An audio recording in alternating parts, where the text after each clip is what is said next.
Alors, quelques exemples maintenant, je reprends. Alors, donc maintenant, quelques exemples en lien avec l'exponentielle et après les résolutions d'équations. Exemple 6 et 7, on vous demande de calculer des dérivées des exponentielles, c'est assez simple normalement. D'abord, là j'ai la composée d'un exponentiel avec un polynôme, tout ça c'est bien défini, dérivable, continue sur R, il n'y a pas de souci. Donc on va le préciser, hein. F est dérivable sur R, il n'y a pas de problème ici. Et pour calculer la dérivée, bah, c'est assez simple. Hein. Je dérive d'abord le cœur de la fonction, dérivée de moins 3x ça va être moins 3, puis je dérive l'exponentiel c'est lui-même que j'applique au cœur de la fonction, moins 3x, donc U', exponentielle U si vous préférez. Voilà pour cette dérivée.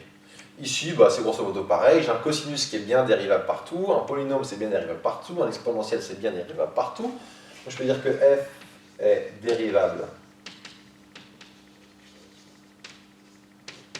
sur R, et je peux dire directement que f' de x égale, je calcule d'abord le cœur de la fonction, dérivée de cosinus 2x, donc cos 2x j'ai là une composée aussi, donc d'abord je dérive 2x, dérivée de 2x ça va me donner 2, puis je dérive le cos, dérivée de cos ça va donner moins sinus, donc ça va donner moins 2 sinus, appliqué au cœur de x, et là dans mon exponentiel u j'ai calculé u', et il faut que je fasse fois exponentielle u, donc fois exponentielle de cosinus de x, et ça termine ici le calcul. Poursuivons. L'exemple suivant, on doit résoudre x puissance 5 égale 32.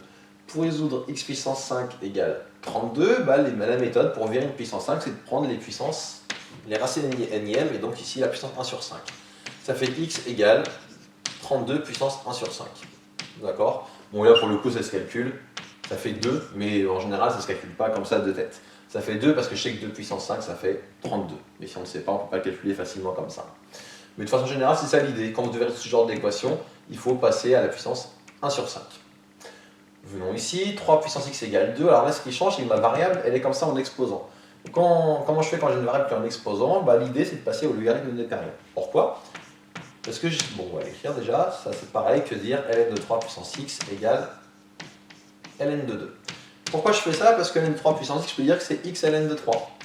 Ça donne x ln de 3 égale ln de 2. Ça donne donc x égale ln de 2 sur ln de 3. Et ça termine la résolution. Et enfin, dernière équation, bah pareil, quand j'ai ici un exponentiel, pour résoudre, je vais passer aussi au logarithme. Et quand je passe au logarithme, ça donne ln de exponentielle, bah, ça fait sauter tout ça, ça donne 3x moins 1 égale ln de 5. Et maintenant, bah, je résous.